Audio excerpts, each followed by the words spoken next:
If you or a loved one is suffering with drug or alcohol abuse, please listen.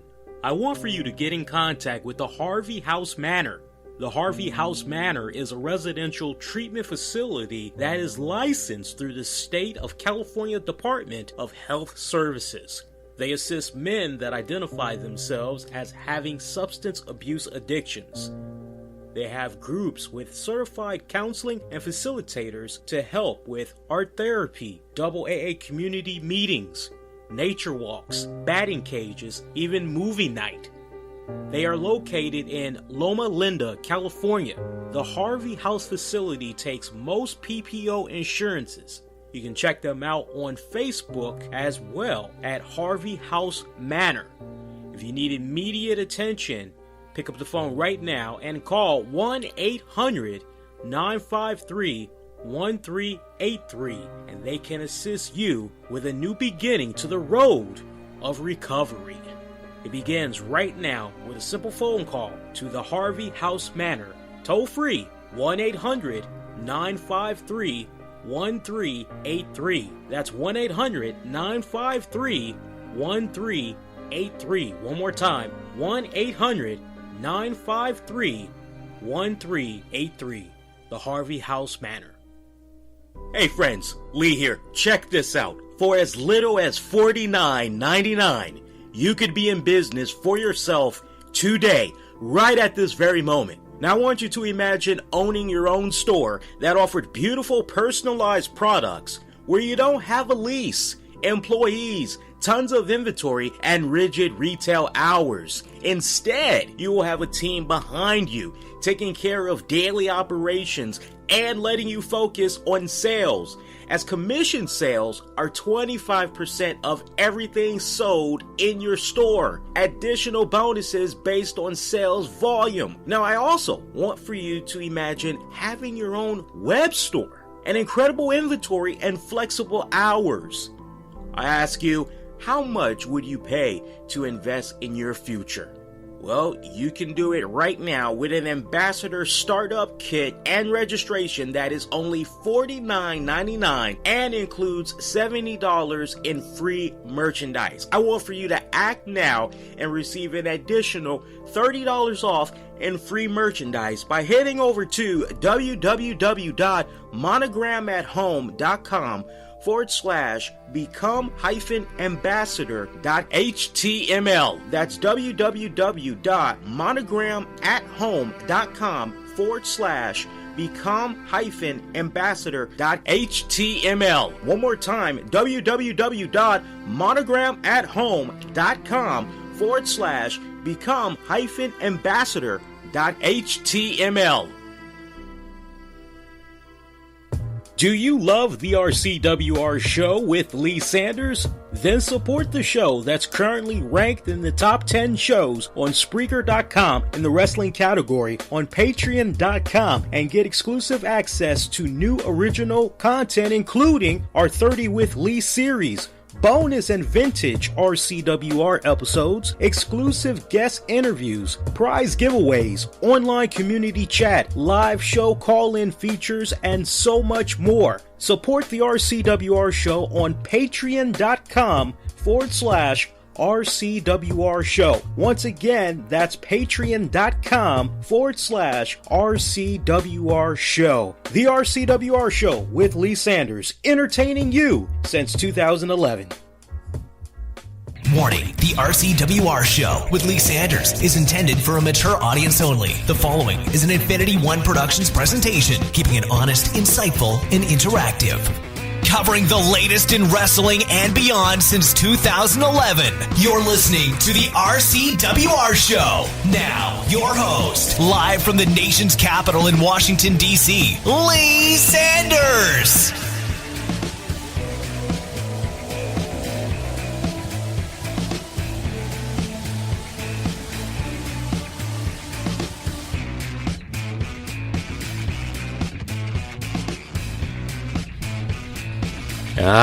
Yeah, what is going on? It is the one and only Black Avenger, aka the Black Azrael. Lee Sanders. You are checking out an all-new The RCWR Show, coming at you for Tuesday night of August 15th, 2017. A pretty well-rested Lee Sanders. I know, right? It's like, wait a minute, Lee. You're actually doing a show on a Tuesday night? I know, right? Because it's been hit or miss the past couple of weeks. But yes, we're actually doing a show for you guys for this next little bit. I do want to try to have it be a short show as humanly possible because I got to do a double header with regards to work tomorrow. So we're going to try to see if we could be in and out. But hey, man, for the next little bit that I'm going to be on the air, I wouldn't mind hearing from you guys. You know how to get at me the usual ways. Of course, if you are a newer listener, welcome. Interact a couple of ways. Twitter, Facebook, at the RCWR Show. I also have the Spreaker chat that's open right now. I'm actually getting ready to put out this link for the episode once again. Gonna favorite it, gonna retweet it. Feel free to, if you see it, retweet it, favorite it, Google Plus it, all that good jazz. Really appreciate it as always. Hey, I hope y'all have been doing pretty good. So I'm just looking at the notes here as far as when was the last time we came at you all with an all-new The RCWR Show. Looks like it was episode 544 that we did back on August 3rd. So if you want to be technical, we technically had missed about a week. And it's so funny because I actually was going to be doing an episode last week. I had the bullet points of what all I wanted to talk about, things that had came to my mind that I was looking forward to discussing. But then, you know, something had happened that just honestly knocked the entire show that ain't happening. And honestly, what went down was the events that took place in Charlottesville over the weekend. That really did a significant number on me because it's pretty much like in my background. It's like in my freaking backyard because I'm here in the DMV area. But then let's extend it further because I actually had spent a good number of years living in Virginia, various parts, and I definitely had made my travels through the Charlottesville area over the years. A lot of nice people that are down there. I'm telling you straight up. And I really mean this with the most sincerity. When it comes to race down there, I must admit, when I had first moved down there to Virginia, I was a little bit iffy because I had heard so many things about, blacks aren't really like down there in Virginia. But one of the first areas that I ended up moving to was in Fairfax County, and I was down there in the Springfield, Virginia area. And I had never seen so much diversity among races as everybody was just like, boom, in one. It almost kind of reminded me in certain areas I used to live in as a kid in Chicago growing up. But, I mean, you had Hispanics, and it wasn't like Hispanics on one block radius, and then after a couple of blocks, it turned black. No, it wasn't anything like that at all. Blacks, Hispanics, Japanese, Asian, all were living amongst each other. Whites were living amongst each other as well. Anybody that is very familiar with the Springfield, Virginia area could definitely back me up on that. But there was such great diversity out there. And then just take it a step further with regards to just Fairfax County in general. Now, see, the more you dove into Fairfax County, the more, I'm just going to throw it out there, the more higher income neighborhoods you came across, the more uppity the neighborhoods were, the odds that you weren't going to come across a black, a Hispanic, or an Asian, the more white it was going to come off, depending on where you were exactly in Fairfax County. But I mean, shit, I lived in various parts in Virginia over the years. I lived in Springfield / Fairfax. I lived in Alexandria, city of Alexandria. Lived in Chantilly. Lived in I think I already mentioned Centerville, but various parts. Lived in Woodbridge, had a girlfriend that lived out in Woodbridge. And I gotta tell you, I'm bringing all this up for a very good reason, because I was appalled and I was shocked at the events that had took place in Charlottesville over the weekend, because I'm looking at this again. This is in my backyard. This is technically old stomping grounds years back, and I'm going, this isn't the Virginia that I had came to know and love. And it's so funny too, because I was actually talking to the missus off and on the past couple of weeks, and I was just telling her, as far as going down the road, I said, hey, honestly, when we're really starting to kind of get up there in age, maybe it'd be kind of nice to go live out in Virginia. And she's like, you actually want to go back and live in Virginia? I said, yeah, it's actually really nice out there. I kind of like the nice, quiet, suburban life. Yeah, I wouldn't mind going back out to Virginia. So I definitely was taken back by everything that I had saw that was playing about. Now, if you ask me straight up, Lee, are you surprised that we had all these, call it for what it is, bigotry that was running around in Virginia? Take your pick, Confederate flag, KKK, all that crap. Am I surprised at all of these people that were down there in Virginia behaving the way that they were behaving? To a certain extent, yes, I was a little bit surprised, because I lived in so many areas that I just was like, wait a minute, this isn't the Virginia that I've come to know and love over the years. Now, see, if it was a situation where you went maybe further down south, because some people would be like, well, what about Fredericksburg, Virginia? Or what about Woodbridge? What about Triangle? Over the years, that has seen a lot of racial diversity as well. Like, the races start to kind of thin out a little bit the further down south you go. So, like, if you go to an area like, let's say, Winchester, Virginia, or basically you're making your way towards West Virginia, when you start hitting up areas from that aspect, then it's going to get a little bit more whiter. It's going to get a little bit more Mayberry-ish, right? So I definitely was pretty taken back by what all I had saw. Now, don't get it twisted. I am all fine for the right to protest. You have that right. That is your God-given right. That is what makes this country so beautiful, is the freedom of speech. But the lines always blur when you start bringing in racism. And it's just so nerve-wracking. It's just so freaking frustrating. And what should have just honestly been protesting peacefully, we ended up having a couple of police officers getting killed. We ended up having a 32-year-old paralegal woman that, bright career ahead of her, was just barely starting to scratch the surface as far as what she wanted to do in this world, the impact that she wanted to make in other people's lives, really trying to be that beacon of hope, really trying to pave the way and, you know, and justice for all, and civil rights, all of that, just really starting to find her identity in this world. Boom, her life cut so damn short. And it's just, it's sad when you see stuff like this happen, let alone in your own backyard.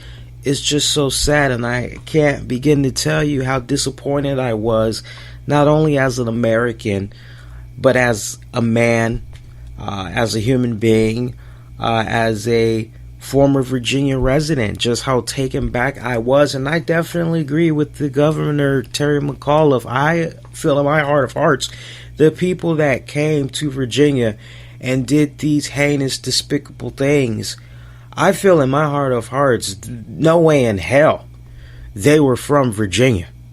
No way in hell, because it's not like I'm 20 or 30 something years removed from Virginia. I'm only a few handful of years removed from living in Virginia. And the various parts that I lived in, the people that, friends, family that I have in various parts, they'll tell you, no, not my Virginia. I don't know of people that roll like that. So it's kind of a conversation that I've had with coworkers and friends over the past couple of days since all this crap has gone down, which is this presidential election has really enhanced the hell out of something that was already there. It's just kind of like, oh, well, now that we've got this president, we can pretty much say and do whatever, because look at who our president is. So we have all the right to go out there and conduct ourselves accordingly. And I know we as a nation, I know we're better than that. And I'm tired of hearing all this shit about Black Lives Matter. I'm tired of hearing all this bullshit about White Lives Matter. I'm tired of hearing all this shit about the LGBTQ Lives Matter. Can I just be for real with you guys for a second? And it kind of goes back to something I've been saying off and on the past couple of years now. None of that matters. What matters, or blue lives matter, right? Police lives matter. No. It's what I've been saying off and on the past couple of years, which nobody else is saying. And it rings true now more than ever, which is self-accountability is what matters. One needing to take responsibility of themselves, of their life, and their actions, and how they go forth in treating other people.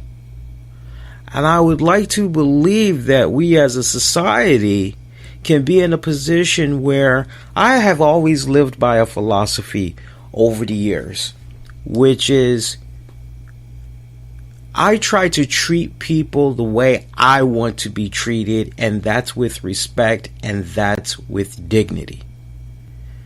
And that, I just to really, really like push that, really make my point with regards to that.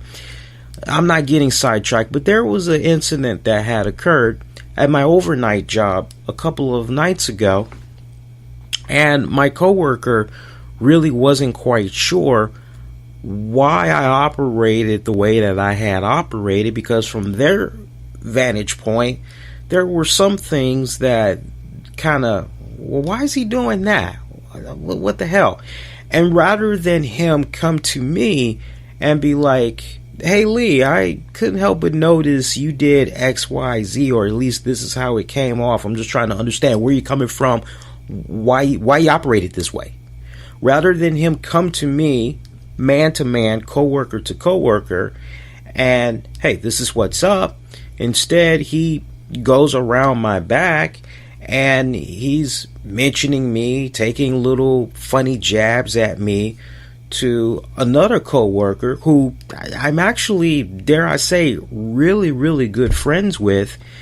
And she relayed the information to me, and I told her straight up, okay, I'm going to definitely have to talk to him and find out what the heck is going on. And at that point, it was totally up to her to say, Lee, nah, do me a solid, because he came to me and he honestly was just saying that on the low. I think he'd be a bit taken back, probably pissed off if you were to let him know that you were aware of that conversation that we had. But no, she was like, do what you do. You're like, it's all good. I just think it's funny. I'm like, yeah, I think it's funny too. And she kept saying, I think it's funny because she knows, because she's worked with me a lot longer than this guy. I mean, my God, we spend that's my work wife. And I don't think she'd have any problem with me saying that, because she probably looks at me as her work husband. That's my work wife. I mean, we are a good dynamic team when we are working together. So we have grown very close with one another ever since I started working up there. We've taken a strong liking to each other. We both are really hard, dedicated workers. You know what? She is definitely a friend as far as I'm concerned, and I think she knows that by now. But I confronted him with this information, and at first he tried to wiggle his way around it and everything. He tried to get all upset and take his frustrations out on her, saying she had a big mouth. And it's like, no, dude, it's not even about her right now. This is about you, me, and the incident that was at hand, of which we're talking about. So let's deal with that. It's all about self-accountability. Take responsibility for your actions, be it good, be it bad, be it indifferent. Take responsibility. And we are in this day and age right now of self-entitlement.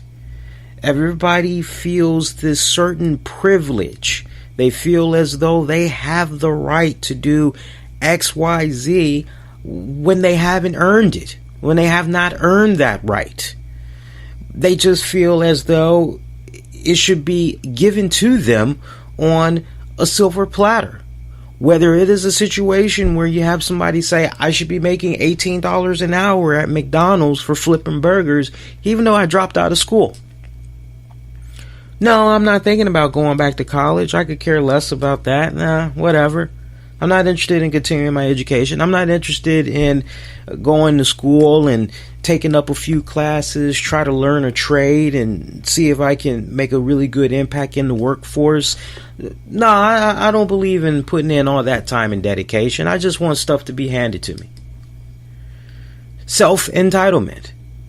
Oh, well, I've got the government helping me out. I've got my Section 8 certificate. I've got my food stamps. I'm on welfare. I'm good to go. Why do I need to work?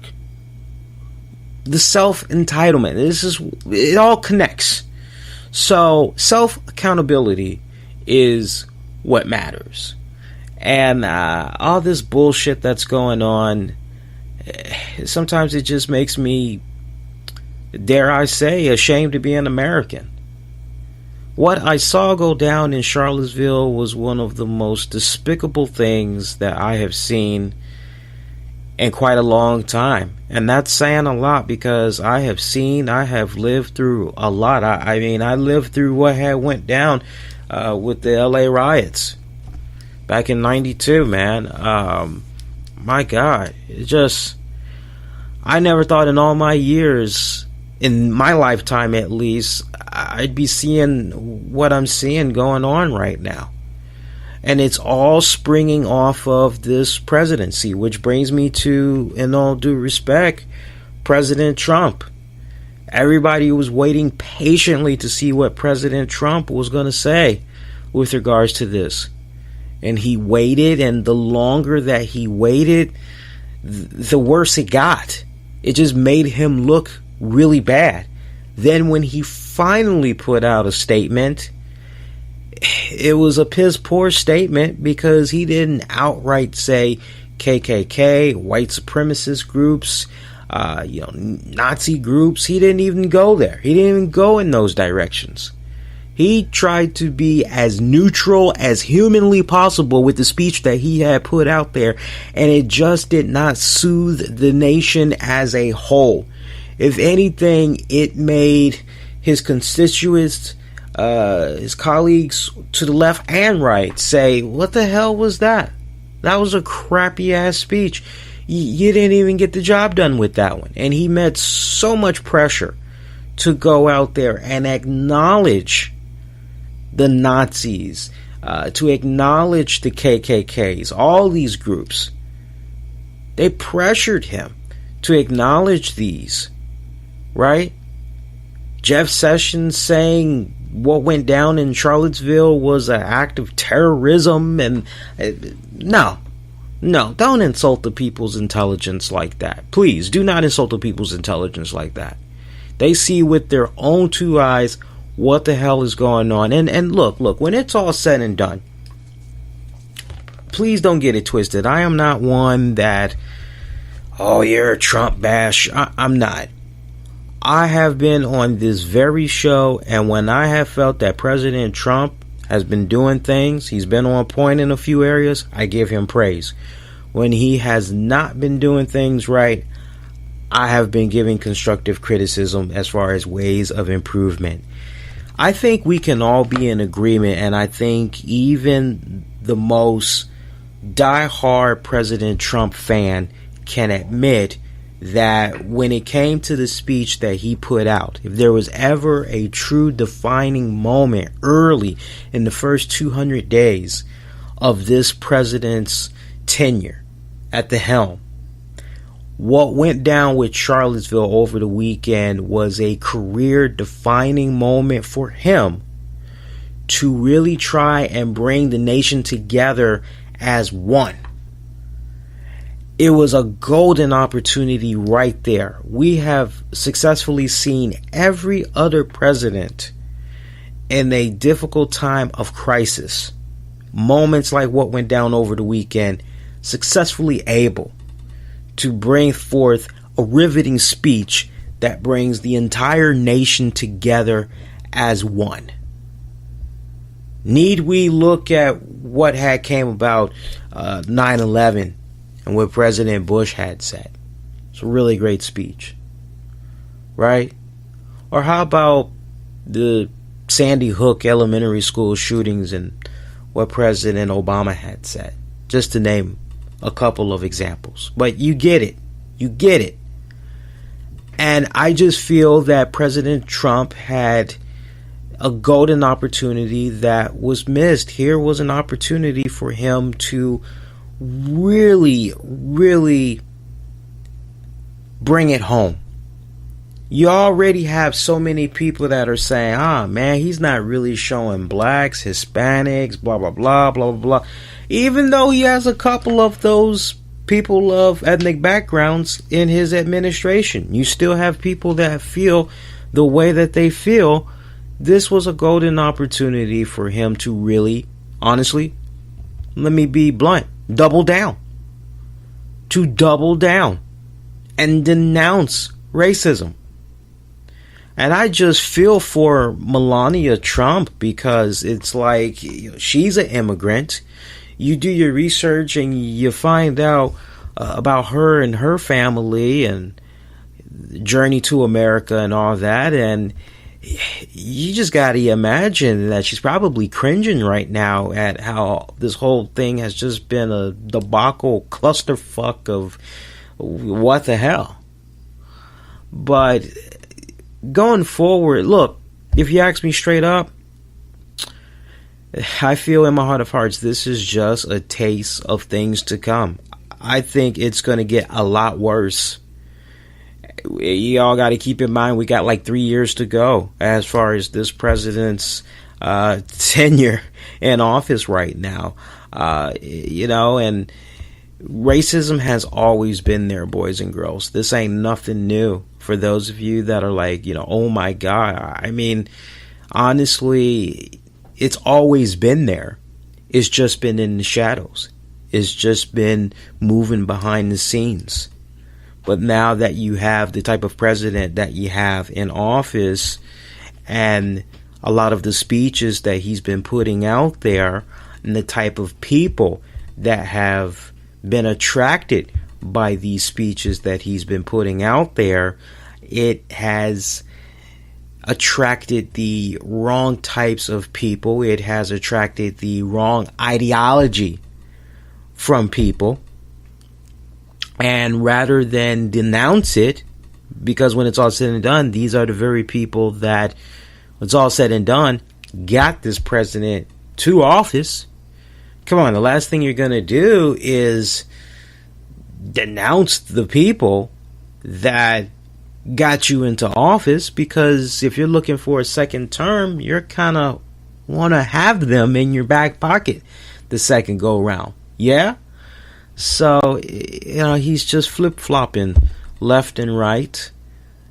When he finally did do the right type of speech, everybody's like, it's too late. And then next speech he gives, he kind of scales back a little bit. So, very disappointing what's going on. But I know this country called America, when it's all said and done, this is a country that was founded by immigrants, right?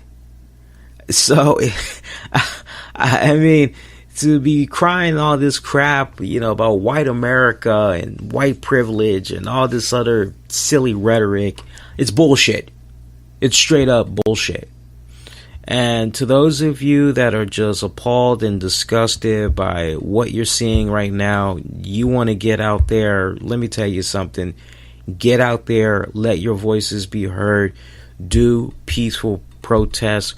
Write to your congressman. Write to the Senate. I love what I'm seeing from you people right now that are doing it the way that you're supposed to be doing it. Now more than ever, I can't stress it enough, and I've said this off and on over the years. If you don't like what you're seeing in this country right now, even more the reason why you need to get involved in politics. Do what you can to get involved in your community. Help out at food drives, churches, things of that nature. That's really how you can get involved and really get the ball rolling, but definitely stay active from the political scene and make sure that the senators, the legislators, the governors, the councilmen, everything is just this big old domino effect that ultimately connects to the House and the Senate. Make sure that you know about the people that are supposed to be representing you in your ward, in your city, in your county, your state, etc., and make sure that they are representing you and your family's core values. Make sure that you're voting for the right people that represent your values. That's honestly the only way we're going to be in a position where we won't be able to totally abolish the type of behavior that we had got in Charlottesville. But I tell you what, you just rewind it back 18 months ago under a President Obama, or you go as far back to both Bushes when they were president, or you go back to Ronald Reagan, you go back to Clinton. I gotta tell you, race relations and all that sure as hell was a lot better around that time frame. Just a little bit of food for thought, man. But yeah, I definitely was appalled by what I saw over the weekend. Quite taken back. Other than that, I see as far as in the world of entertainment goes, some crazy stuff has been happening. I definitely, and once again, thoughts and prayers to the victims of the loved ones that were lost in Charlottesville. I mentioned the 32-year-old woman that was the paralegal. Of course, there was 2 police officers that were, killed in the line of duty as well. God be with those families. Words cannot describe how they're possibly feeling right now. It's just, it's heartbreaking, man. But switching gears just a little bit, definitely want to send some thoughts and prayers to the nature boy, Ric Flair. It's really been awesome just kicking back past couple of days, seeing the overwhelming love and support that Ric Flair has been getting from the wrestling community. Been a couple of trolls here or there, but honestly, like 99% of folks have just been coming out there giving him nothing but thoughts and prayers, and it's looking as though things are okay now, but not quite out of the woods just yet. Now, for those of you that maybe had missed the news, as I know a lot of you guys are still on vacation, all that good jazz. First off, Ric Flair continues to remain in critical condition at an Atlanta hospital. It looks as though he had underwent colon surgery on Monday to remove a blockage that basically served as the catalyst for a number of health-related issues that followed, including kidney failure. The blockage was said to be the worst of the issues, but the blockage did cause other problems. And as it stands right now, Ric Flair is currently on kidney dialysis as doctors are trying to find ways to get his kidneys back functioning on their own. The surgery that he had was considered to be a success, but there are more issues to deal with as we speak. So he was hospitalized in intensive care over the weekend on Saturday, and then he was placed into a medically induced coma by Monday before the surgery. Now, Dave Meltzer, he had noted that when Ric Flair went to the hospital on Saturday, he was in a lot of pain, and things were not looking really good for Flair at that point in time. And if you all remember, that's when Michael P.S. Hayes had mentioned he had saw Flair at the hospital and was like, hey, this guy really needs your prayers right now. If you can send it to him, please do. So I know Charlotte Flair had put out a tweet basically saying appreciate all the love and support. It really means a lot. Things are looking a little bit better now, but continue to keep us in your thoughts and prayers. And as you all had saw tonight, she was not on tonight's episode of SmackDown. Totally understandable. I think anybody at this point is like, Charlotte, do what you got to do. Family first. Honestly, fuck SummerSlam, right? Fuck SummerSlam. Family first. So my thoughts and prayers definitely go out to the Flair family. I really hope that Flair is able to pull through and have a speedy recovery. I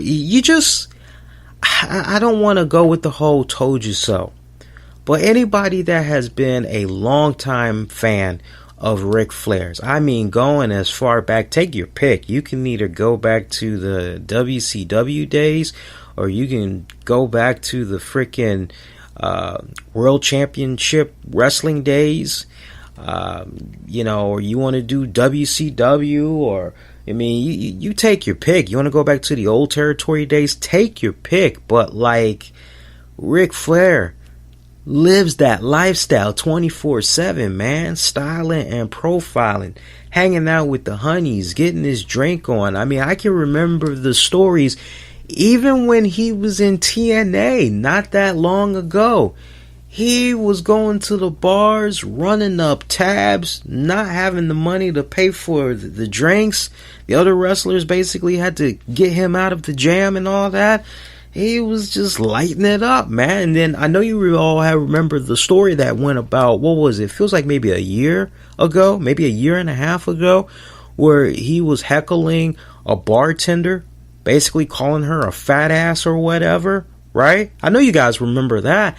So, I mean, this guy has just, when you think Ric Flair, you think a lot of great things as far as what a great ambassador he's been to the sport of professional wrestling. On the flip side to that, you also think about the drinking, the drugs, but definitely the drinking.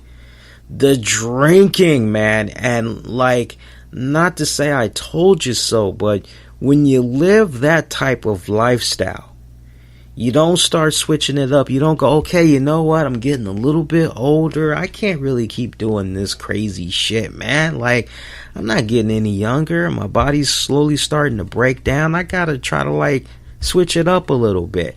You know how it is. Doctor tells you, okay, look, this is your test results. Need you to stay away from this.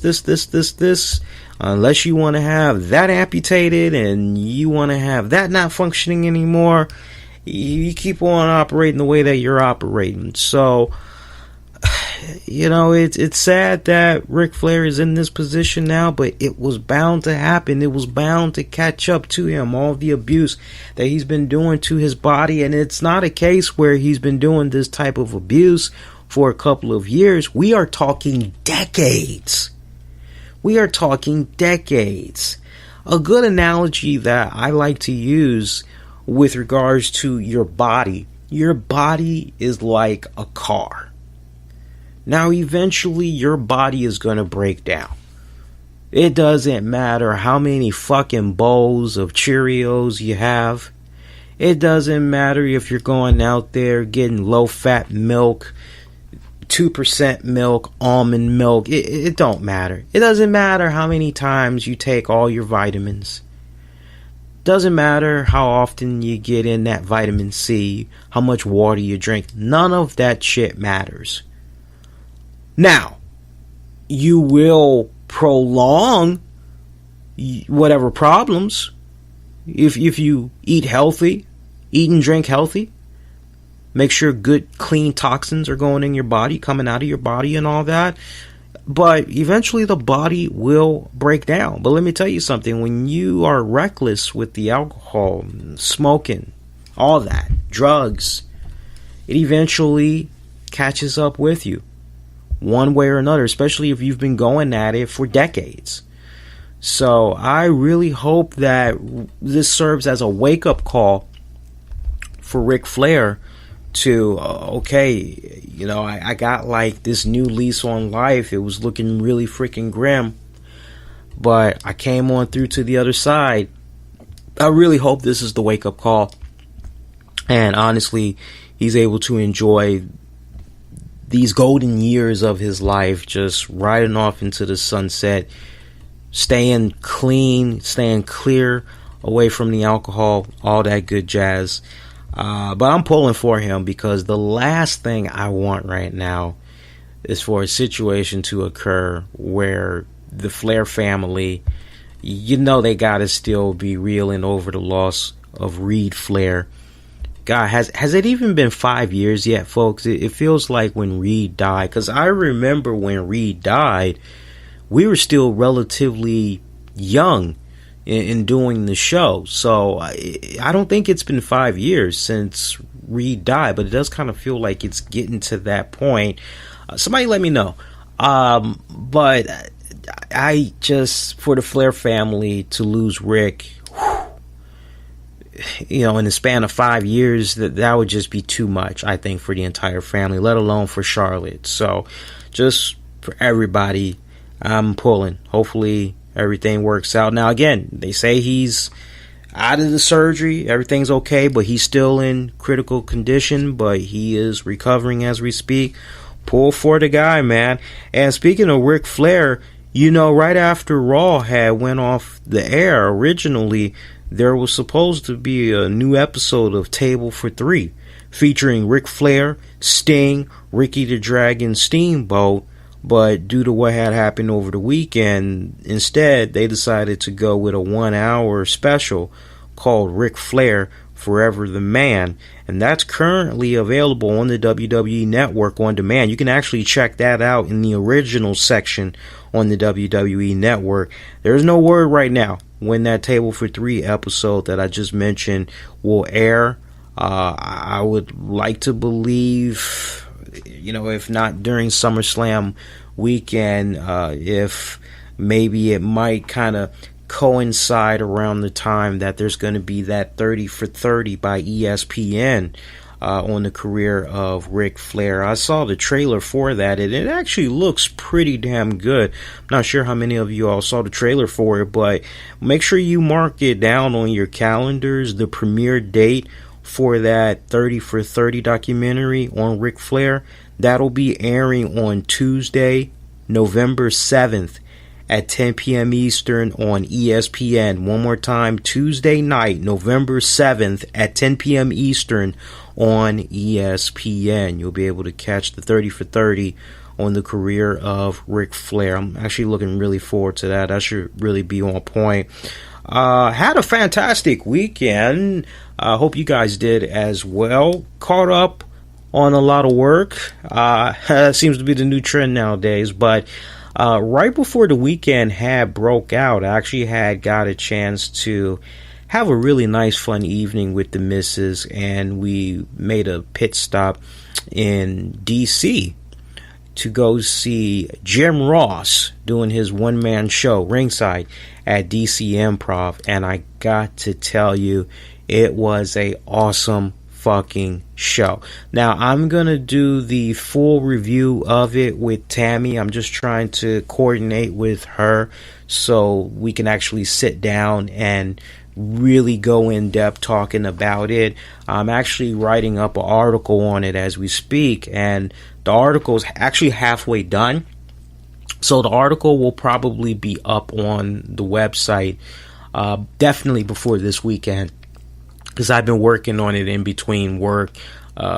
driving to and from and all that. So going back, making necessary edits, all that good jazz. So it's coming along really well. But when me and Tammy do get ready to sit down and do the full review for the Ringside show with Jim Ross, that's actually going to be exclusive to our Patreon members. I was saying to Tammy, it'd be really cool if we could also release it, maybe like on YouTube and Facebook as well. But she's like, nah, give priority to the Patreon members because they in part are helping make it possible for you to do little stuff like that. Which reminds me, I had received a couple of emails from people, asking, just checking in, just trying to see what's going on with the stuff. Have you mailed out the stuff yet? Have you mailed out the stuff yet? And it's guys, the way it's looking right now, and first of all, I appreciate everybody's patience with regards to the whole shipping. Work has been it's been getting a lot better. The income, it's been stepping up. And right now, honestly, what I've been doing is I've been trying to get all the house bills caught up. I mean, we've got car insurance, we've got a mortgage, not rent, mortgage. All right, I have a house, so been trying to juggle that. Trying to juggle credit cards. I've got credit cards that are maxed out. My girl's got credit cards that are maxed out. I mean, I'm not telling you guys something that's so intimate. I really shouldn't be sharing it with you all. I mean, this is how most Americans are operating these days. They're trying to do any and everything possible to stay afloat. So I am I'm not killing myself, but I am running that midnight oil, working my jobs, doing what I can with the shows.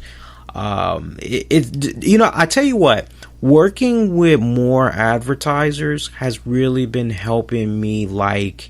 It's been reigniting me to try to keep my dates as far as when I'm going to be doing the shows, because it's okay, I got a responsibility to the advertisers, because I can only leave the advertisers hanging for so long. It's okay, I said I'm going to air an episode on this day, and then it doesn't fucking happen.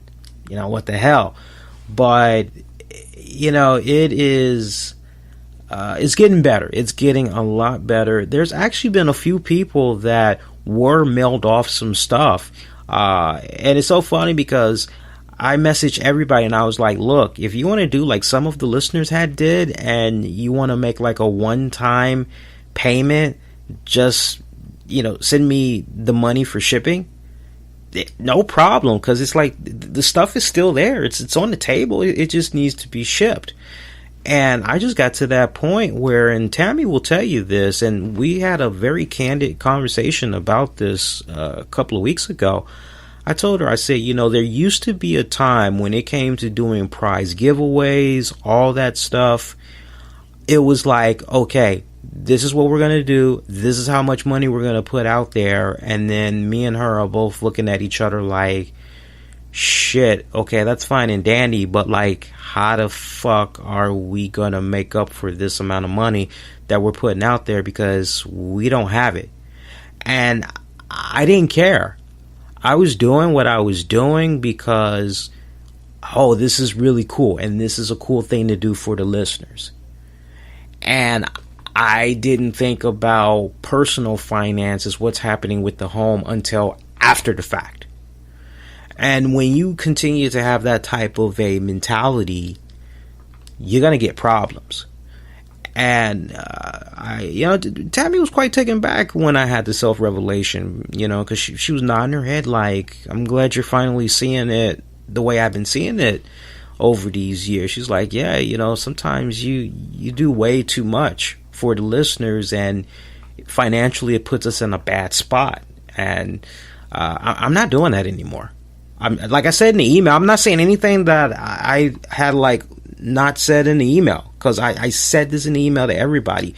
I'm not doing that anymore. I'm not. I refuse to. Going forward, it is about me. It is about my family, making sure that we all are okay. And the way things are looking right now, because, two heads are better than one, Tammy's like, nah, the way it's looking right now, probably before the end of this month, definitely early September, we're going to be able to start shipping everybody their stuff.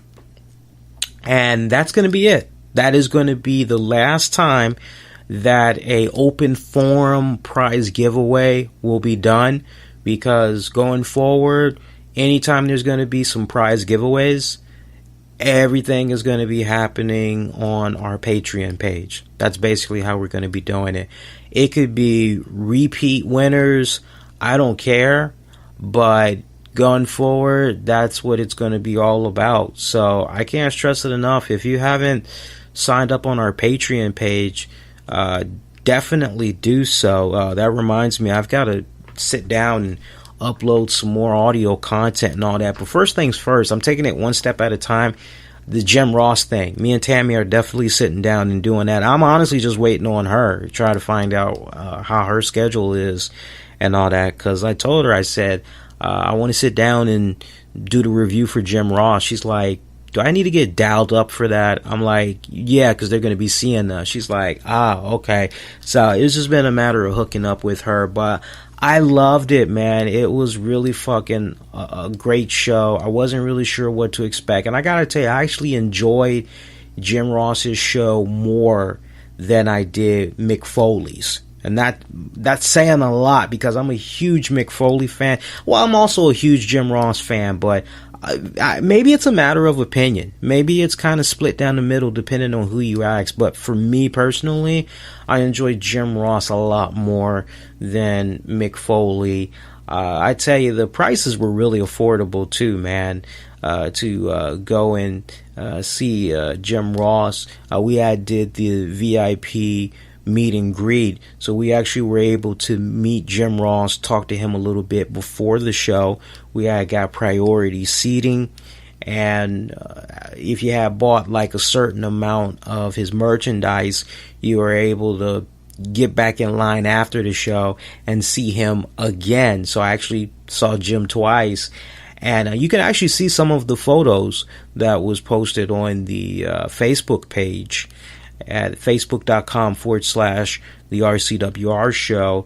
And I believe I just posted a little snippet on Twitter, but the big bulk of them is all on the Facebook page. So I don't know, maybe I'll do like a little snippet, maybe like a 2-3 minute snippet on YouTube, just so you guys can kind of get a little bit of a taste on what me and Tammy will be talking about with that review. But Patreon members, you guys get first strike on that one. So I mean, honestly, I was on cloud 9 when I had met Jim Ross. So that pretty much set up my weekend. I was totally fucking happy. Really, I did not watch Monday Night Raw.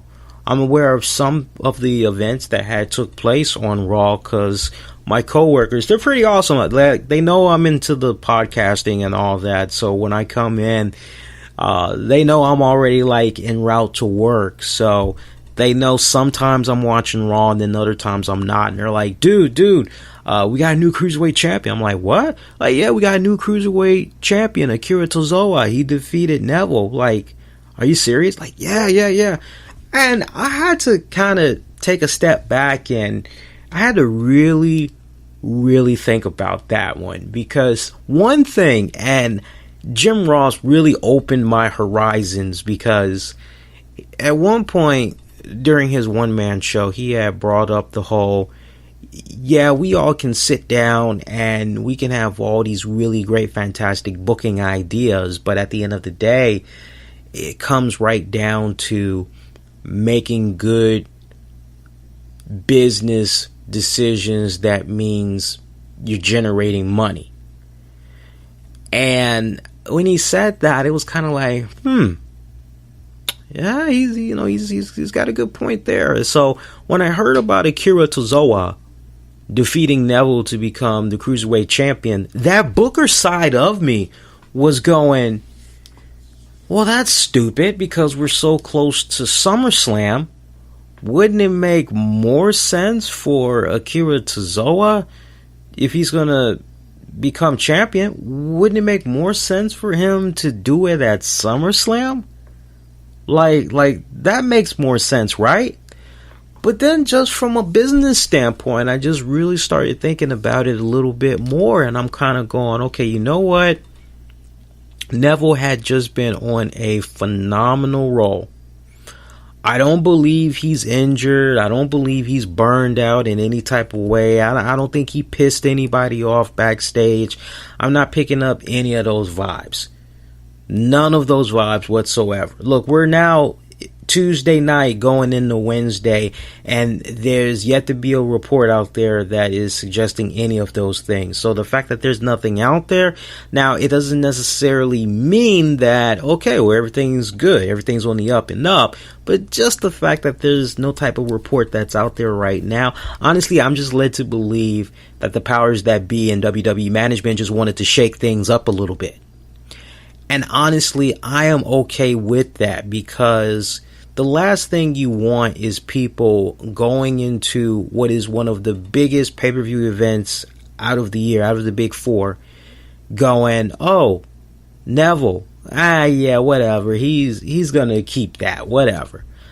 Honestly, the fact that Akira became the Cruiserweight champion, from a business standpoint, I'm actually fine with it. I'm fine with it from a couple of standpoints. Number one, 205 Live. You need a little bit of a shakeup right now. This is one of those ways that you're able to do a shakeup. Wait a minute. We got a new Cruiserweight champion? But damn, Neville was holding on to that joint with a vice grip. What happened? So that's now going to get the curiosity going. That's now going to have people go, oh, I got to see what the hell went down. How the hell did this come about? I skipped this match. I didn't even watch it on Raw. What happened? So they're going to see the highlights on 205, see what all went down. I'm loving the union of Akira Tozawa and Titus O'Neil. I love Titus O'Neil as that mouthpiece. I think he's been doing a really good job with Akira. Definitely with Apollo Crews. More so Akira than Apollo, but I like those new elements that's been happening. WWE has been trying their best to experiment with 205, trying to take certain star talents from Raw, a little something from SmackDown, and overall try to help make that 205 Live show succeed more. But it still isn't out of the woods just yet. It is still in that position of, cruiserweight match, I gotta go use the bathroom. To the point, I remember my coworker, Jen, she went to the Raw event that was in DC some weeks back, and she told me straight up, she said, me, my friends, practically almost everybody, as soon as we saw the cruiserweights come on, we all, okay, beer break, piss breaks. I mean, that is constantly what happens. And from a business standpoint, I really do wish that the way WWE would go about 205 Live, I wish 205 Live would air before SmackDown. I wish they would honestly do it like that while people are starting to foul in. I wish they would kind of go about it that way. I'm not saying let it be an empty arena, but like if you have 205 come on at like 7:15 or maybe 7:20, if you maybe kind of like did it like that, put on your couple of matches and all that, if they operated from that standpoint, that probably would be a lot better as opposed to having it air after SmackDown goes off the air and everybody's like, fuck this, it's time to go home. That's just good business. But Akira Tozawa as the new Cruiserweight champion, from a business standpoint, I'm fine with it.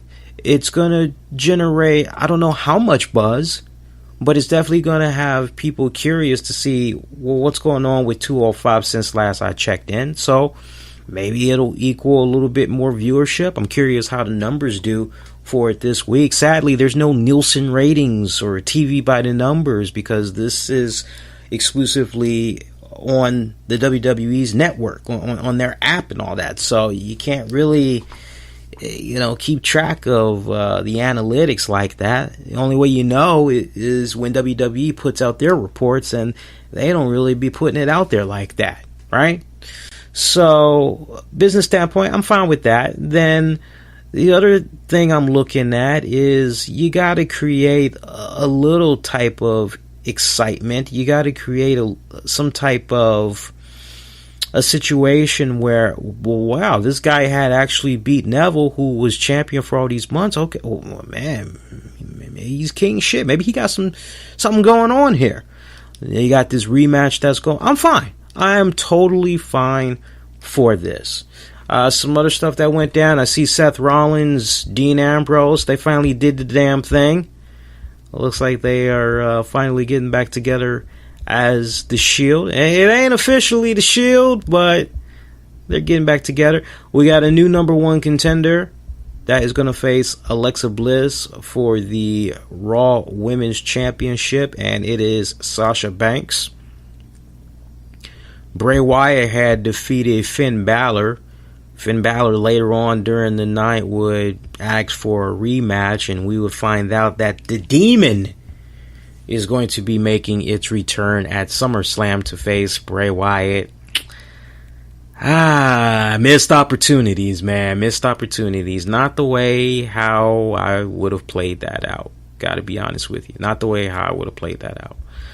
Other than that, I like what had went down with the last segment. I did pretty much hear about that one. That pretty much had consisted of Raw General Manager Kurt Angle coming out, bringing in a bunch of securities, talking about how there was going to be a face-to-face before he got ready to introduce the Universal Champion Brock Lesnar. Lesnar had came out with Paul Heyman. Nice, good introduction and all that. And honestly, we just saw a bunch of freaking pandemonium break out. I mean, honestly, had no problem with the way Raw had went off with, all those guys going at. I thought that was a really nice, good spot right there. That's the way you should be closing it out. But I tell you what, man, I was actually a little bit more into SmackDown this week. Just a little bit that I saw from Raw, it was like, okay. But what I saw from SmackDown this week, I loved it. Love the season finale for Breezango. Their little Twin Peaks thing. That was pretty damn good. Jinder Mahal. Love the strong opener that he had to kick off SmackDown as he's celebrating. It is Indian Independence Day or whatever, and everybody's thinking maybe John Cena's going to come out. No John Cena. No John Cena. Instead, we get Shinsuke Nakamura. He basically stands in the middle of the ring, big smile on his face, and he says to him, hey, today is also a very special day in Japan because it's where they pray for people who died in war, so he prays for peace. And he says, hey, Sunday, SummerSlam in America, and you're losing that WWE title. And that's pretty much it. Shinsuke Nakamura's music comes on and he just smiles and I guess dances his way out of the ring or whatever. I love Shinsuke Nakamura. I really, really, really love Shinsuke Nakamura, but I tell you, and I'm not overanalyzing this whatsoever, but I feel the one thing that is really hindering him right now is the mic work, man. Is the damn mic work. And it's so infuriating because if I could do a little something with Shinsuke, tweak him just a little bit, I would have him be a man of very few words. Very, very few words. I'd be like, Jinder, WWE title, mine, SummerSlam, bye bye. I would kind of have him be a little bit more flamboyant, kind of, Short to the point, very mysterious. You can't really get his persona down. I would kind of have him really play off a bit more of how he was operating personality-wise in New Japan. And I still believe in my heart of hearts that when it comes to promos that are pre-taped, he should just be speaking in his native tongue, and we should get English subtitle translation. Now, I know some people may kind of frown upon that, but for those of you that have Access TV and you watch New Japan Pro Wrestling, and if you had the pleasure of seeing a big bulk of what Shinsuke and other guys were doing before they even came to the WWE or started working for other promotions, it's a really great concept. It's a concept that Lucha Underground does with some of its talents. It's a concept that GFW Impact started implementing within recent weeks. So I'd like for somebody to explain to me why for WWE it's kind of like a bad avenue to go down. If it is even at that a bad avenue to go down. But I really wish they would just really start doing that with Shinsuke, because every time he comes out there, the longer he talks, the more I just go, it's excruciating. It's kind of painful, and that's the thing. I want the man to succeed. I want him to go to the very top, but I digress. But yeah, it was interesting to see him come out there, getting all that good buzz going on. No John Cena interrupting Gender Celebration. A lot of people were taken back by that, including yours truly. It was like, wow. But, for me, I didn't sweat it. I was like, hey, pleasant surprise. No Cena, but you know what? That's fine. That's totally fine. Main event match, we had John Cena taking on Jinder Mahal, which is why I was tripping over no John Cena. Those two guys had a pretty damn good matchup. Pretty much towards the end, we saw John Cena win via DQ, as Cena had connected with a super AA from the top turnbuckle on Jinder, and as Cena went in for the cover, Baron Corbin came in, hit John Cena, I believe with the briefcase or maybe with a forearm, but that pretty much was the DQ right there. And after the bell, Corbin had waited for Cena to get up, hit him with the Money in the Bank briefcase, talking trash at him, rolls out. But then at that point, he kind of realizes, hey, Jinder's out. Maybe tonight's my night. So he actually cashes in the Money in the Bank briefcase, and he kind of sees Cena is starting to come around. So he hurries up and attacks Cena, who's on the side apron. And that 3-second distraction, boy, did that cost him, because Jinder Mahal had came from behind, did a roll up, believe he had a handful of tights, got the 1, 2, 3. Jinder Mahal retained his WWE Championship. Loved it. You couldn't write that any better. Now look, when it's all said and done, say what you will about Jinder Mahal, and he got the Singh brothers and all that, but look, when it counted the most, Jinder did what he needed to do without the help of the Singh brothers. I love the way that played out, especially considering what Jinder has been going through the past couple of weeks. I'm amazed, too, by the way, of how many people are now really starting to come around with Jinder. I mean, let alone at my places of employment. Just in the past several weeks, more and more people have really been coming around to Jinder. And when I probe them a little bit, I'm like, well, what do you like about Jinder? Probably one of the top things I keep hearing is he just has that look now. He's now really getting into the role. They're not really tripping as much over how he looks physically, although they do give him his props. He looks like a freaking beast. But just naturally, just organically, they're seeing more and more as the weeks progress how into the character he's starting to get. Right? He's really starting to invest into it, and they like that. And see, that's the thing. When you can tell that your favorite performer is really enjoying the role that they're playing, when they're really just letting loose in it, that's when the creative juices, that's when the fun really starts popping. So, and I can definitely vouch for that. It has been a nice, good, slow evolution to really see Jinder really start getting into it. Matches always solid. Even if he's, for the most part, at the receiving end of an ass whooping, he still handles himself very well, whether he's on offense or defense. Honestly, all the crap that he's been going through the past couple of weeks, hey, remember, he lost to Randy Orton last week? Got owned by John Cena in this joint, and some of the odd matchups that Jinder had going on. Wasn't there one week where he had faced some jobber guy? Somebody like we never even heard of or seen of before on SmackDown. So I was fine for this. I mean, this basically gives him his heat, his mojo, his swagger going into SmackDown. You still can't help but wonder how much of an equation the Singh brothers and possibly the Great Khali will have at SummerSlam as they take on Shinsuke Nakamura. But Corbin not getting the job done.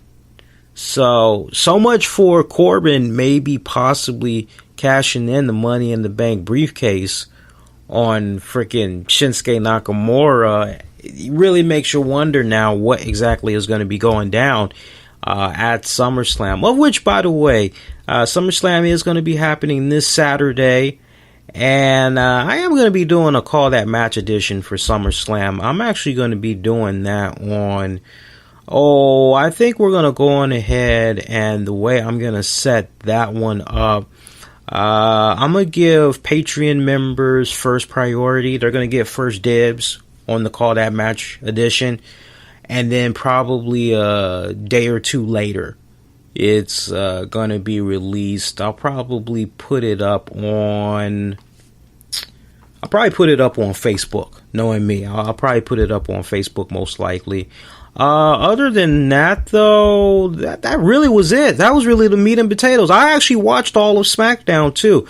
I love the rematch between Rusev, Chad Gable. That was pretty good. It wasn't as good as the first go-round when they had met up.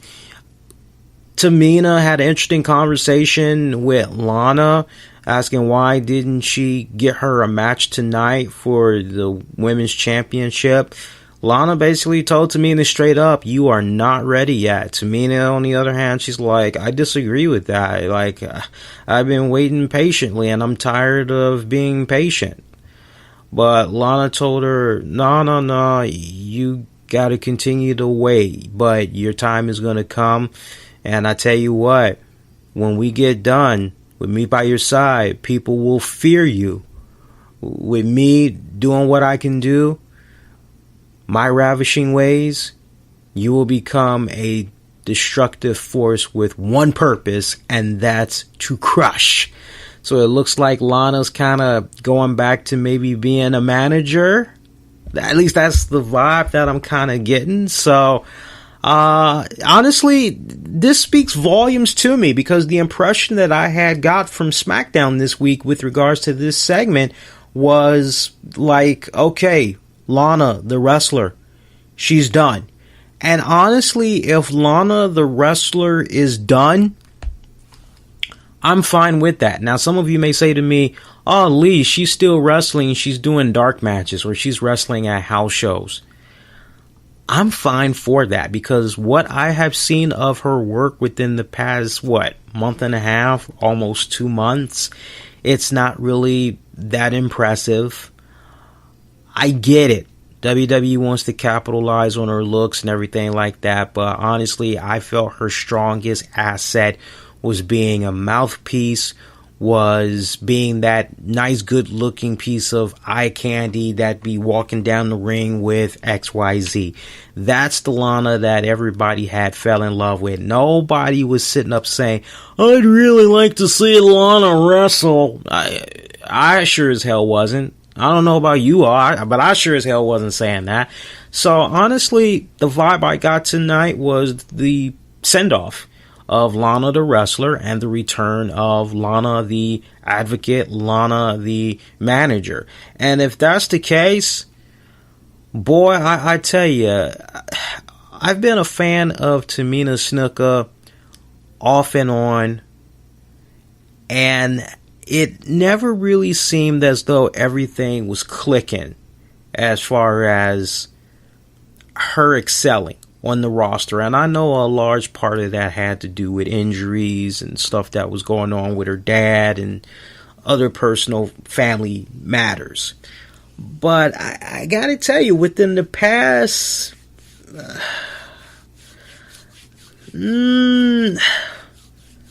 I honestly want to say ever since she came back this last rodeo round, something's changed. There seems to be some type of a fire in her. Something that, like, she's got to get off her chest. Something that she has to prove to herself. That's the legit vibe that I've been getting off of her. And I tell you what, she's on SmackDown. Great writing team over there. She's in a really good position because she's not getting any younger. Over on the SmackDown side of things, she may be the oldest female competitor on the roster. Last I checked, I believe she's 37, maybe going on 38. So if this is it for her, this is that big swan song. Honestly, I like the way things are kind of building up right now. But I always thought she was a attractive looking woman that just quite didn't have it all together. I still remember the early incarnations of Tamina Snuka. I mean, she literally was coming out there kind of dressed like her dad and all that. Anybody remember that shit? That didn't really last too long. But she has just gone through this weird roller coaster of, okay, what are you about? What's your personality? Right? What gets you ticked off? Like, I think the greatest testament to her career thus far, other than potentially what's going to be happening with Lana, I gotta go back to when she was the bodyguard for AJ Lee. That's when I finally had started really paying attention to her, going, okay, she's showing me a little something. There might be some hope here yet. And then injuries and all that went down, and she was out for a good significant minute. I think, honestly, if she can just stay healthy, that's the name of the game right now. If she can stay freaking healthy, man, ain't no telling what this girl might be able to do. But I'm very curious to see what's going to be happening with this alliance. See, so yeah, SmackDown, that pretty much was it for that. Hey, I want to take this time out to give you guys a special heads up, as I definitely want to take this time out to remind you, you can check out all episodes of the RCWR Show on iTunes, Stitcher, TuneIn Radio, Spreaker, iHeartRadio, Google Play Music. God, we're all over the place, man. Use the keywords, the RCWR Show. Also, I want to give a big shout out to Chicago hip hop and R&B artist Modelo. Guy's been really throwing it down. Really want you all to go out of your way and check him out. Check out his music. Hit him up at youtube.com/Modelo1. Once again, youtube.com/Modelo1. You can also follow him on Instagram and Twitter at OKModelo. Once again, Instagram and Twitter at OKModelo. Oh yeah, that's my boy right there, man. That's my boy. Alright, so some other stuff. Well, I'll tell you what, let's do this. I gotta take one ad break. And when we come on back, we can definitely get into some other headlines. I mean, we got to pay the bills here, man. We're able to continue to pump these shows out free for you guys. because of working with really cool sponsors. So we're going to go on ahead. We're going to play just a couple of ads, and then we'll come on back and we'll pretty much wrap up the show. Only got a couple of more topics I want to get into for this week. Yeah, man, I just want to do a nice, good, short show tonight. Looks like at this rate, we're definitely going to be out of here way before midnight. I like that. That gives me enough time to get into bed, check out some news, and I don't know, maybe watch the ID channel, or as I like to call it, the Deaf channel, before I go to sleep. But let's play a couple of ad breaks. Come right back in about 3 minutes or less. You're checking out the RCWR show for Tuesday night of August 15th, 2017. We'll be coming right back. Are you tired of being denied the things you need in life due to poor credit? Call Back on Track Financial Services. They work with you to rebuild a strong credit file and remove inaccurate, erroneous, negative items from your credit report. Contact them today for a free consultation and let them get you back on track. Back on Track Financial Services. Toll free 1-800-451-0993. Once again, that's 1-800-451-0993. One more time, 1-800-451-0993. Back on Track Financial Services. Hey ladies, listen up. I know how difficult it can be for you all out there doing what you do best to look oh so jazzy and oh so sexy and beautiful. You need the very best, especially when it comes to makeup, skincare, bath and body, perfumes, jewelry, the latest in fashion, and so much more. My good friend Melanie Duncan from Avon can help you out with all that. Check out her website at AvonForeverGorgeous.com. That's AvonForeverGorgeous.com. She offers free direct delivery with orders over $40. She puts great emphasis on personal care, tailor-made. Get this, it's tailor-made to meet all your beauty and cosmetic needs, as she provides fantastic one-on-one consultation. So trust me, ladies, you're going to be in good hands. To begin your free consultation, call 917-755-4041. Again, that's 917-755-4041. I'm going to give that to you one more time. 917-755-4041. Hey, are you ready to browse and start shopping now? Or if you need more information, check out her website once again at AvonForeverGorgeous.com. That's AvonForeverGorgeous.com. One more time, AvonForeverGorgeous.com. The new TNA is coming to Patreon, and that's TNA as in twerk and ass. Go to patreon.com/TNA, and for as little as $3 a month, become a rewards member of the newest, hottest, twerkiest fan page on the web and or on your mobile device. For all things twerk, go to patreon.com/TNA or download the Patreon mobile app either from the Apple Store or Google Play. Be a part of the hippest community, get rewards, and see all the girls and the hot twerk action. We'll be continuously adding content daily from launch on August 11th at midnight Pacific time. Don't miss out and be a part of the party. Make it rain on August 11th at midnight Pacific time. This is your personal invite to the launch at patreon.com/TNA. Once again, the Twerk Show launches on August 11th at midnight Pacific time. Head on over to patreon.com/TNA.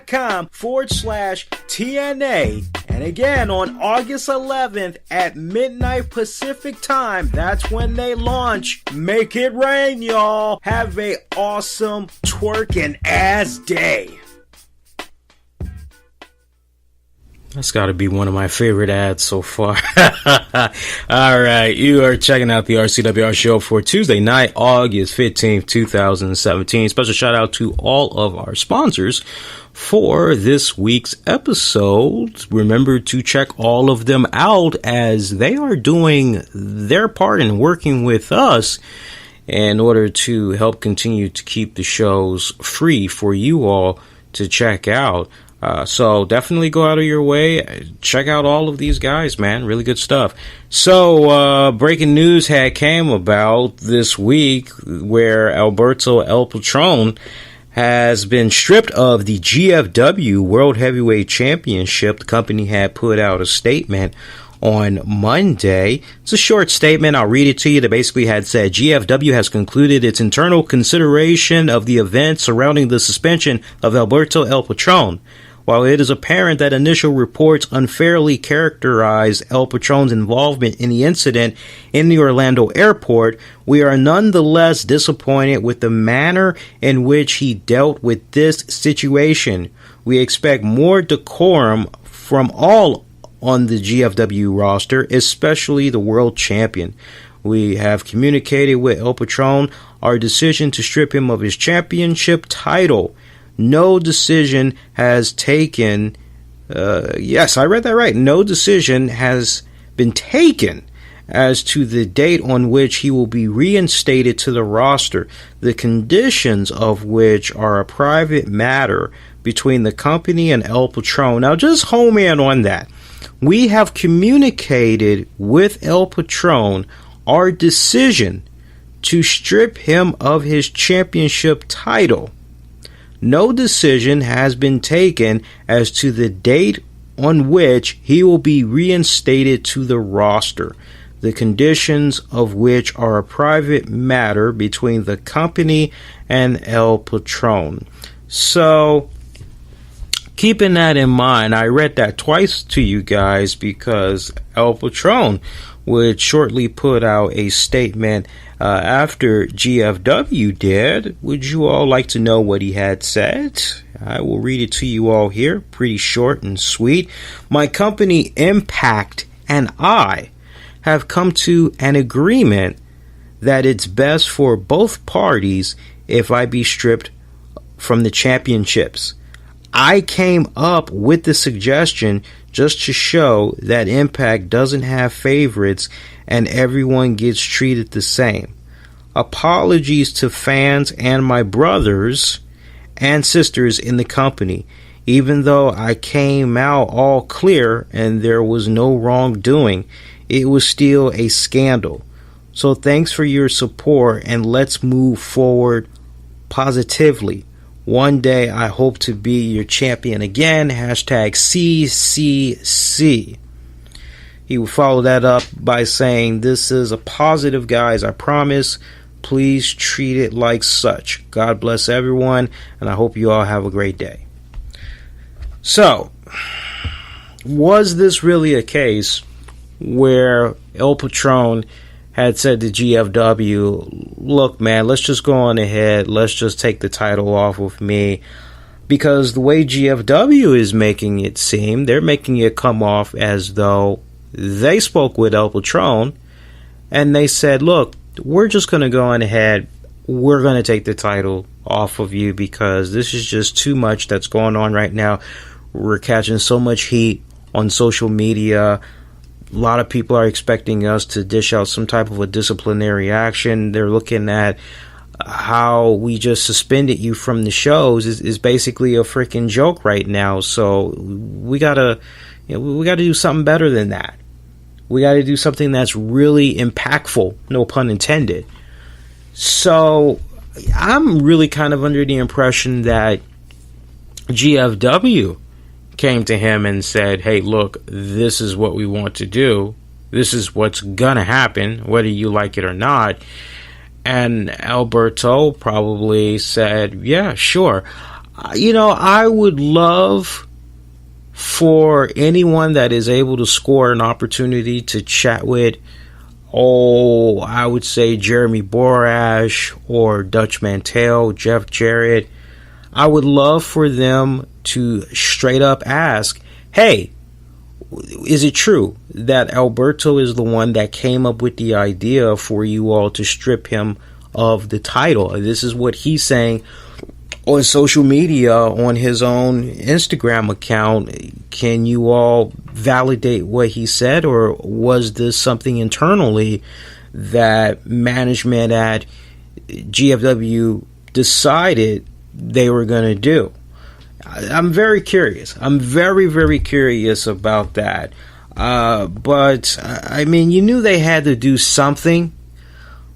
And I kind of actually feel just a tad bit bad for Alberto, because all the evidence is suggesting right now that he actually, in this instance at least, that he did not do anything wrong. But that still does not get him totally off the hook, because look, you got to go back to that interview that he and Paige did recently on the Busted Open radio show.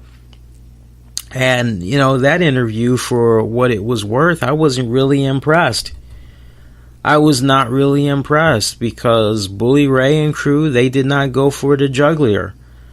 As far as the allegations that the family has been making, where they swear all up and down they have seen photos of Paige being physically abused by El Patron, and how they all want to get together and kick the living shit out of him and all that. Like, I was really kind of taken back that Bully Ray and his team didn't go there. The interview, I mean, you can just read the transcript. The transcripts are available in its entirety of their appearance on the show, and it's nothing but a fucking fluffer. That's all it is. It's a fucking fluffer. It's a really nice, good PR, good feel moment. That's all it is.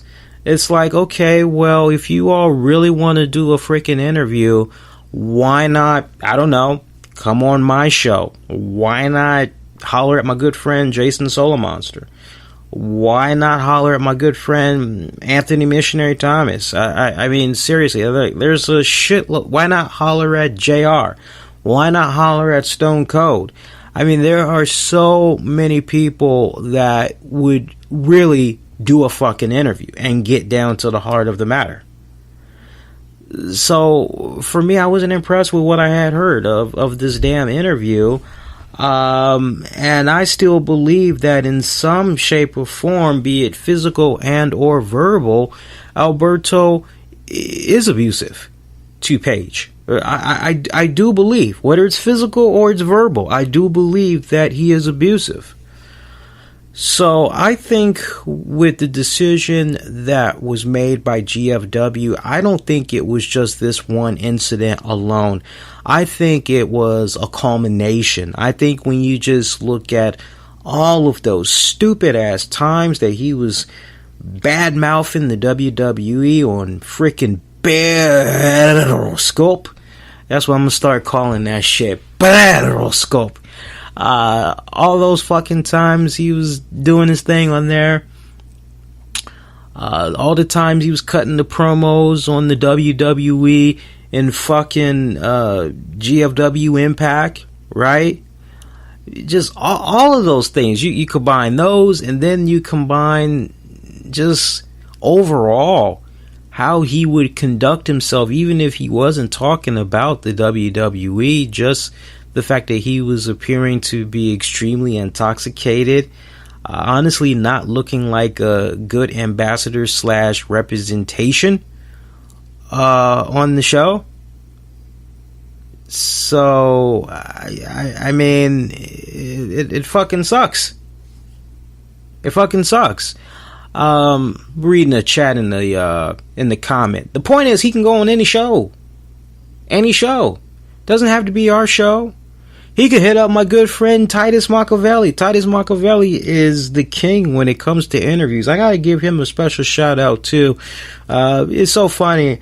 I was thinking about him the other day, and he sent me a private message, and I had hit him up. But what was so funny was I see a YouTube comment from the other day, and the guy goes, "What happened to that Titus guy that used to be your co-host?" And I'm going, so much for you being a loyal listener.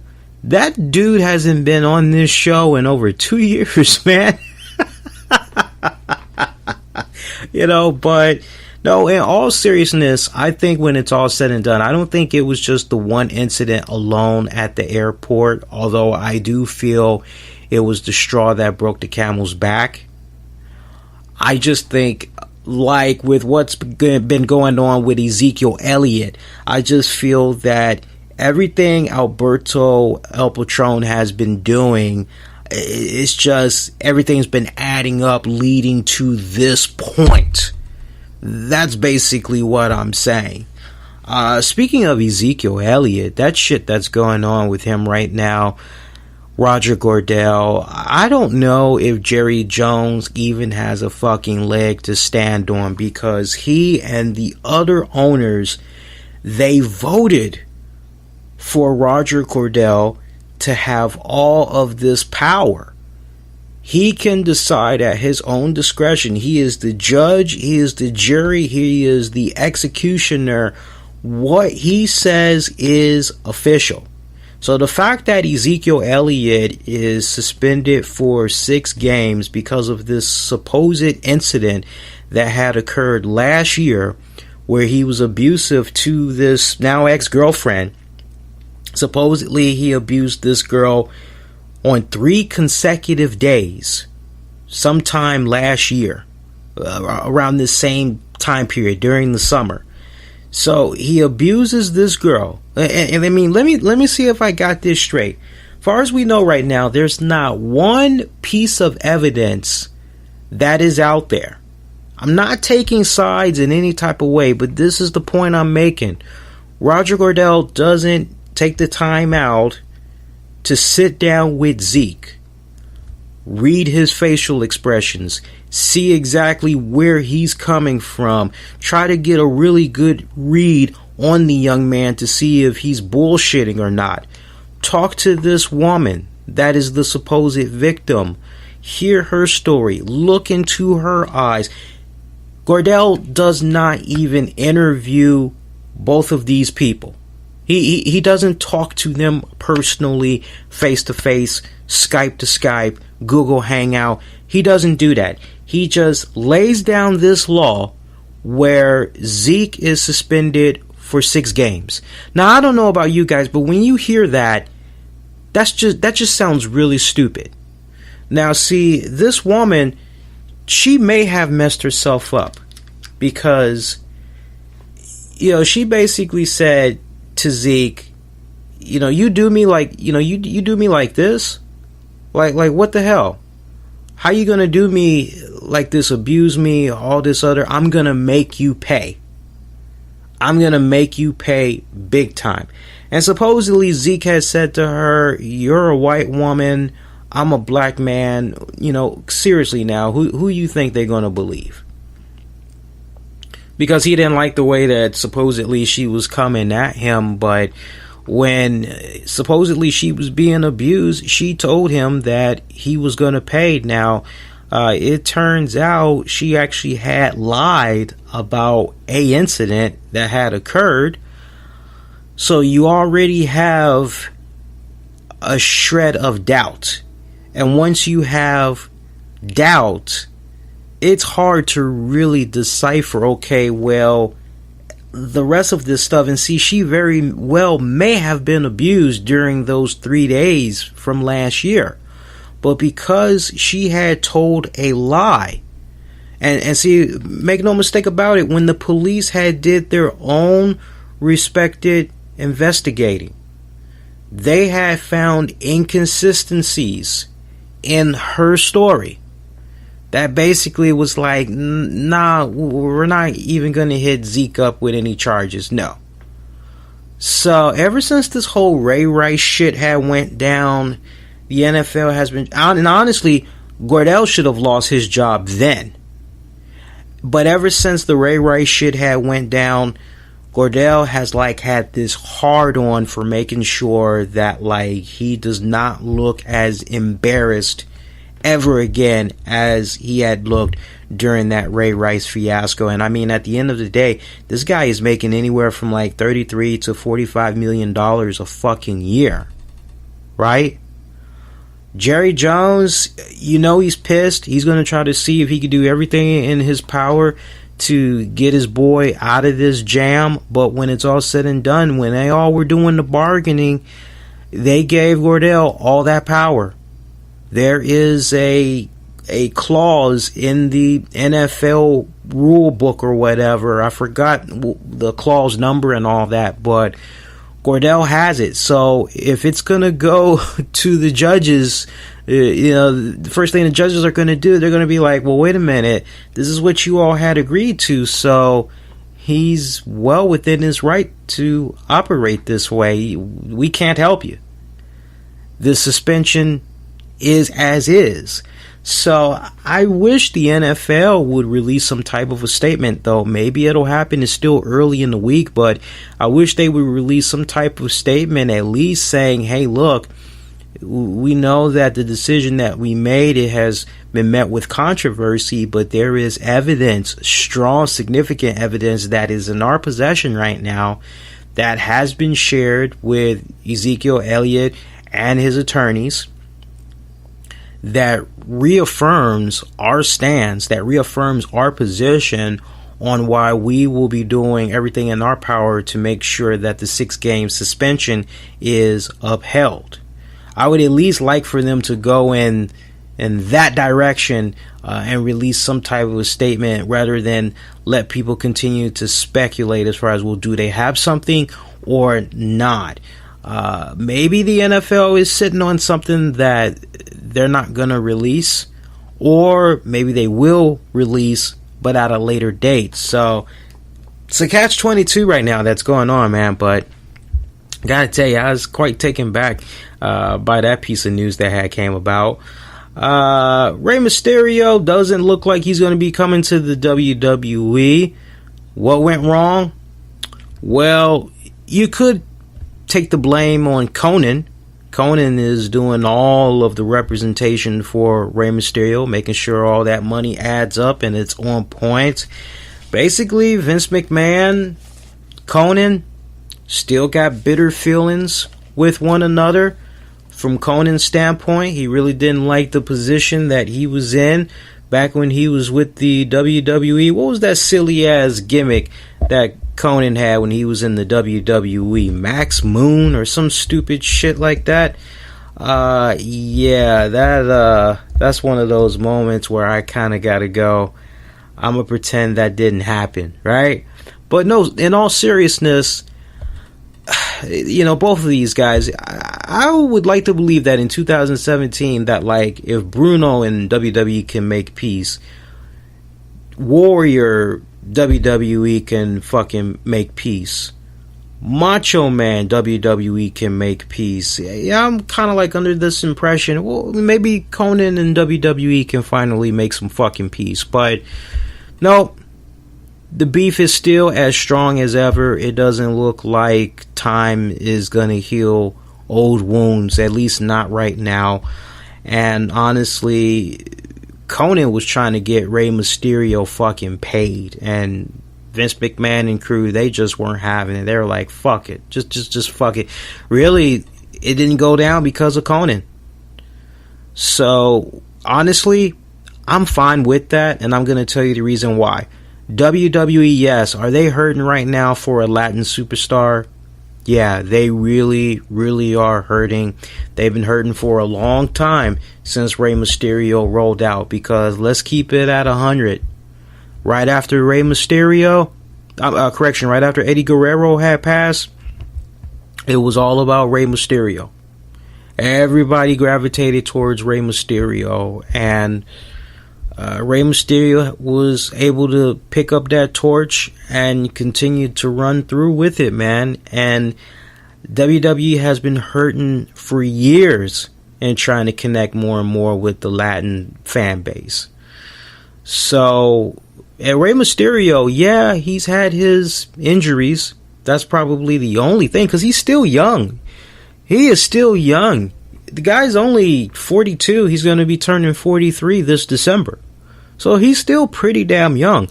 Honestly, I hope he signs with GFW. Now, supposedly, he has a GFW contract sitting on his desk. It's in his hands. And I hope that GFW is able to sign Rey Mysterio, because he would be a really, oh my God, don't even get me started. He would be a really good boost for GFW. I know some people are going to go the whole, oh man, you can't say WWE leftover. You can't, because he has been removed from the WWE now, my God, for, God, didn't he roll out from the WWE in like 2015?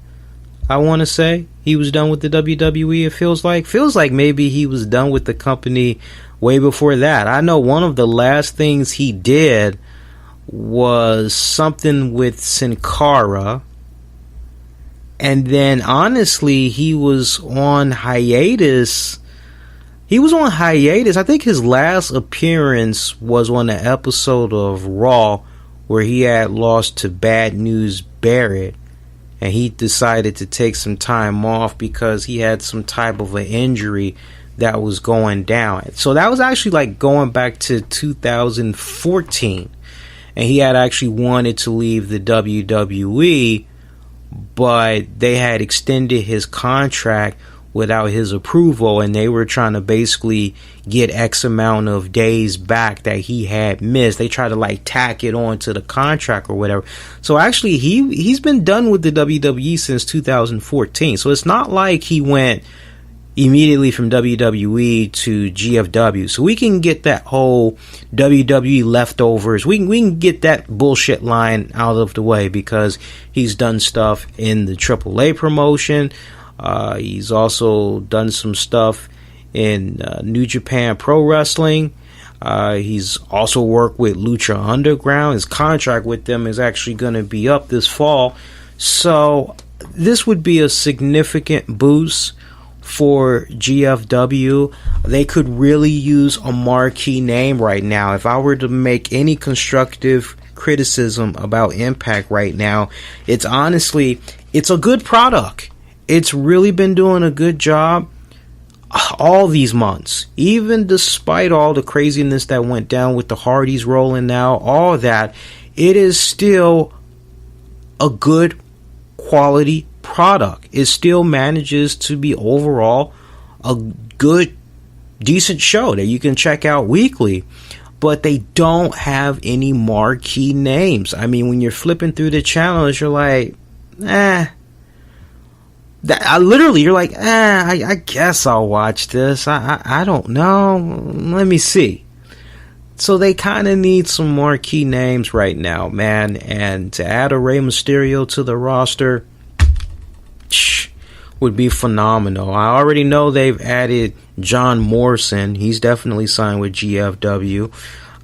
Can't wait to see how his debut goes, but future's looking pretty damn bright for GFW. Honestly, do what they need to do. Sign Rey Mysterio, get rid of Alberto El Patron. If you're gonna do anything, keep El Patron there just long enough so you can do a Rey Mysterio Alberto El Patron feud, and there you go. Just let it end on that note. See, some other topics we can get into. How are we doing on Showtime here? 1 hour 47. Okay, that ain't really too bad. I'm just trying to see if there's any other topics I want to get into for this week. And I see The Rock had finally finished his Brahma Bull tattoo. I don't know how many of you guys had saw the new tattoo. I gotta be honest with y'all, it's gonna take me quite a while to get used to it. The ink is badass. I have always been a sucker for tattoos. I've got a birthday coming up, and I think I'm finally gonna just do the damn thing and get my arm, one of my arms that is, covered up. I like it. I like it, but it's a lot. I mean, he actually got this done in about 22 hours. I don't know if he did that all consecutively, or I would imagine there were some breaks in between, but it looks really badass. It's definitely going to take a lot of people some time to get used to, let me tell you. So, in case you all had missed it, Eva Marie, she's done with the WWE. She had announced on Twitter that she's no longer with the company. She put out a quote saying, "Today I'm saying a bittersweet goodbye to WWE. Thanks to the entire team and you, the fans, for these 4 years. All Red, everything forever." And if you guys had recall, Eva was done with the company back in March of this year. That's the earliest officially. And her contract, she didn't want to renew it. Her contract had expired later that month. She had been with the company since 2013. And as you all know, she was a featured cast member on Total Divas for about 6 seasons. She last appeared on WWE programming August of last year before she was suspended for 30 days August 17th of last year for her first violation of the company's wellness policy. So, honestly, how do I feel about Eva Marie? I know so many people are like, don't let the door hit you on the ass. Honestly, this is where I'm coming from with regards to Eva Marie. Beautiful woman, hands down. Stunningly beautiful. Could go out there and say what you will. You could say she was a crappy ass wrestler. You could say all kinds of stuff.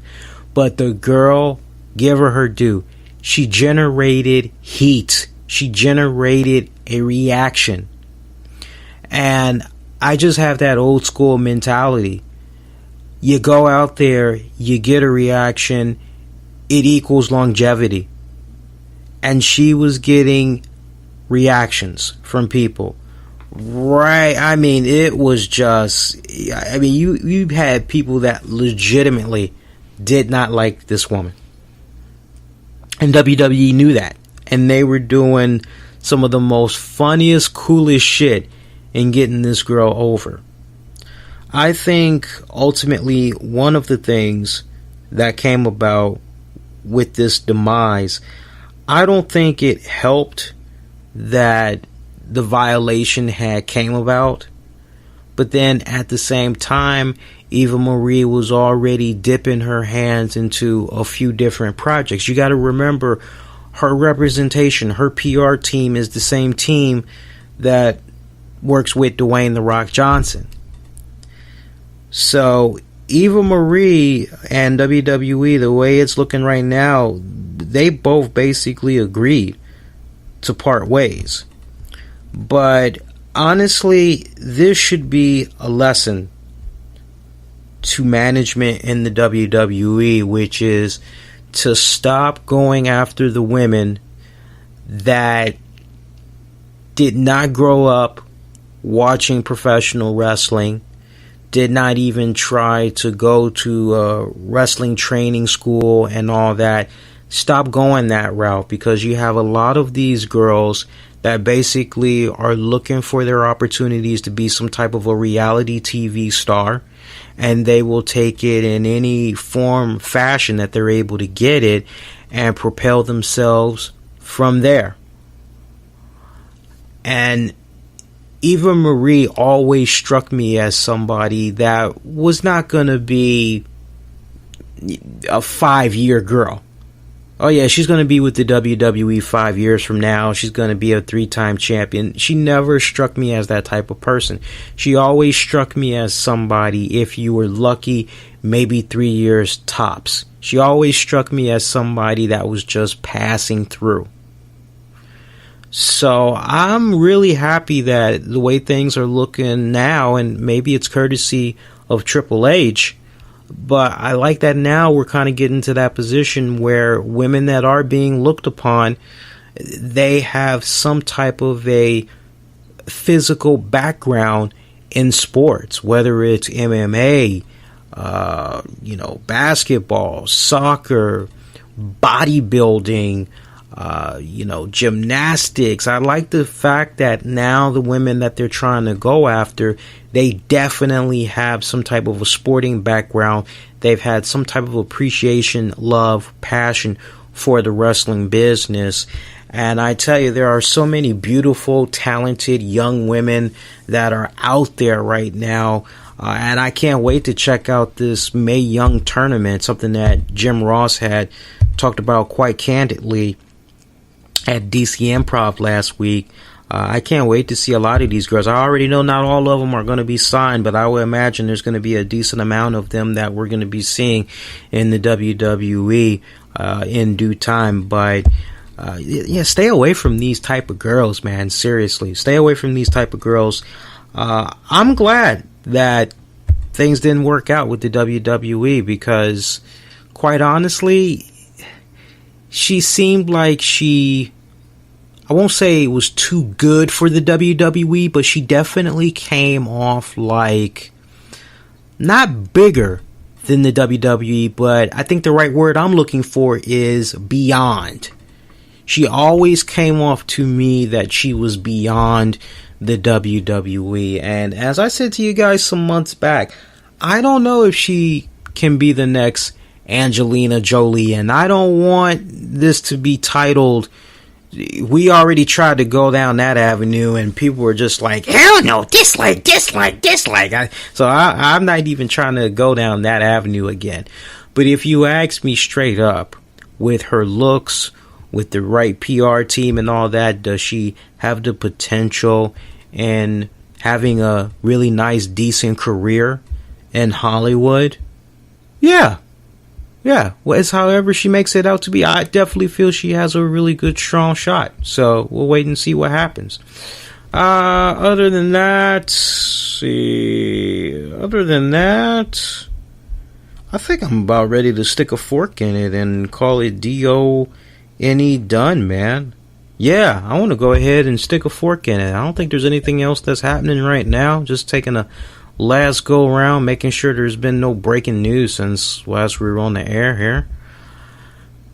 Yeah, everything looks nice and freaking quiet. Yeah, so we can go ahead, we can wrap this up. Alright, so once again, Patreon members, you guys are going to get a 1-2 punch. So I think realistically the first thing that's going to be coming at you guys is the Call That Match edition for SummerSlam, and then like a day or two later we're going to release it on Facebook. And then exclusively for you, the Patreon members, I just got to get with Tammy to find out when she's going to sit down and do this. Because honestly, she's the only person I'm waiting for. We're going to do the review for Ringside with Jim Ross at DC IMPROV last week. So stay connected to me on social media, Twitter, Facebook, the RCWR Show.